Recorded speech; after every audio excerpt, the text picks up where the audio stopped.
Alright, so this is 4.3, connecting f prime and f double prime with the graph of f. Alright, so we've got the original, we've got derivative, and we've got the second derivative. So I'm going to start with the first derivative test.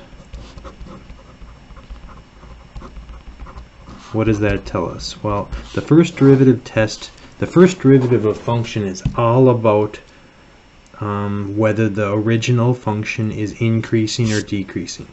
So if you have a positive first derivative, then f is increasing. If we have a negative first derivative, that means f is decreasing. So if you want to know if the function is increasing or decreasing at any point, you can plug it into the first derivative, and based on whether it's positive or negative, that'll tell you if the original function is increasing or decreasing. Sometimes this is used when we're analyzing a function. Oftentimes you can get away without using the first derivative test, using different means, but it is necessary to know what the first derivative test tells you. There could be any types of questions just related to the first derivative, but remember, the first derivative of a function is all about whether it is increasing or decreasing. So now we're going to talk about concavity.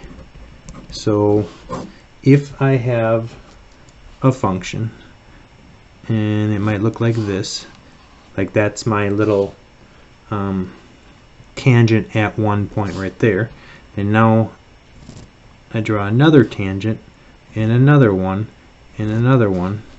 So if you see where this is a positive, let's say it's 1/2 is the derivative, then the derivative is still positive, but it's increasing, so the derivative is increasing. So if the derivative is increasing, let's say f is increasing, we know f prime is greater than 0. If the derivative is increasing, then you know that f double prime is greater than 0. So if the derivative is increasing, we call that, so if f prime is increasing, that means that f double prime is positive. And if the f double prime is positive, the second derivative is positive, that means it is concave up. This is concave up. So if it were a parabola, which way does it open? It opens up, and it holds water. Okay, so if I dump some water in, it would hold it, because the second derivative is positive, so it is concave up. So if my derivative, let's say it's like that, and then it's like that, it's getting smaller and smaller, it's decreasing. What would that look like? Well, if f prime is decreasing, if we go back up to here, if well, this is f, but if it was f prime is decreasing, that means the derivative of this, so it would be the second derivative, is less than 0. So f prime is decreasing, that means f double prime is less than 0, so it's called concave down, and it sheds water. So if you dumped water onto this, it will not hold water, it'll all shed off. Okay, so first derivative, it's all about whether a function is increasing or decreasing. Concavity is all about the second derivative. And if the second derivative is greater than 0, that means it's concave up. If the second derivative is less than 0, that is concave down. If you happen to have a point where the second derivative is not negative or positive, if f double prime of x equals 0, then there is an inflection point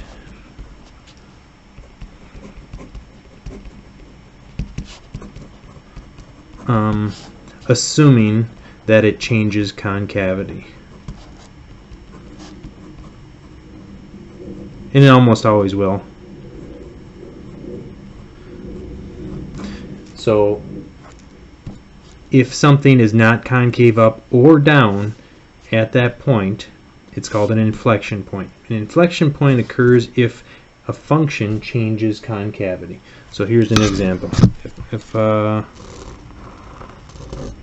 If that's my function, right here it's concave down. It's still concave down. It's concave down because it's still shedding water. And on the right side over here it's holding water, so it's concave up.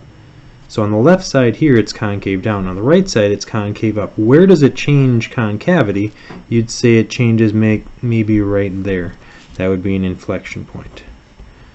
So what is the second derivative at that point? The second derivative would be 0. The second derivative is 0, and it's an inflection point if it changes concavity, which it did. It goes concave down and then concave up. So to find inflection points, set the second derivative equal to 0. They also could occur where you have the second derivative is undefined.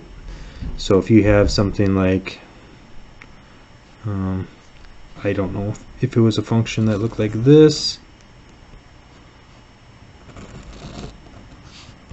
there's an inflection point right there because the second derivative is undefined because it's a corner, and it changes from concave up to concave down. So that's another inflection point right there. Okay, so we've got the second derivative test.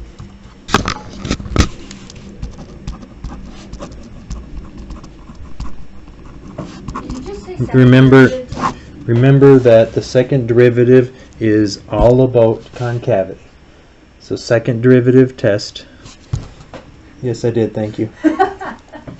So the second derivative is all about the concavity of a function. So if you've got, let's say we've got some extreme, like some critical points. I'll give you an example.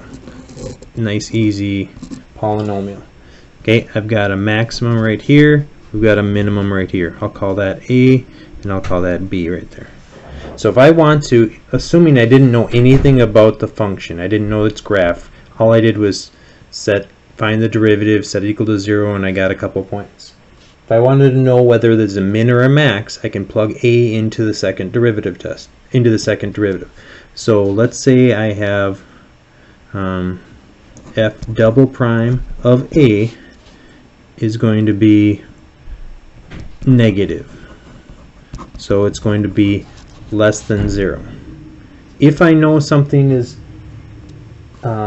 the second derivative is negative, well that means that the second derivative is less than 0, so it's concave down.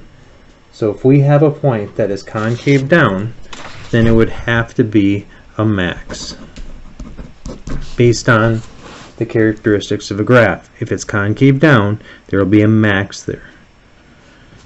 And f double prime of B is going to be positive because it's going to be concave up, so there is going to be a minimum there. Right here it's concave up, so it's a minimum at that point.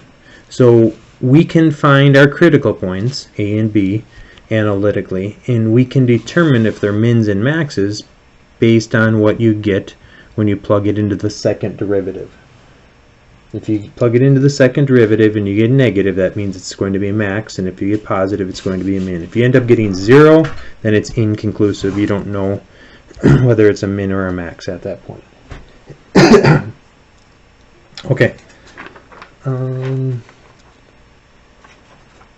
I'll do an example. Maybe I'll do a separate video for that one.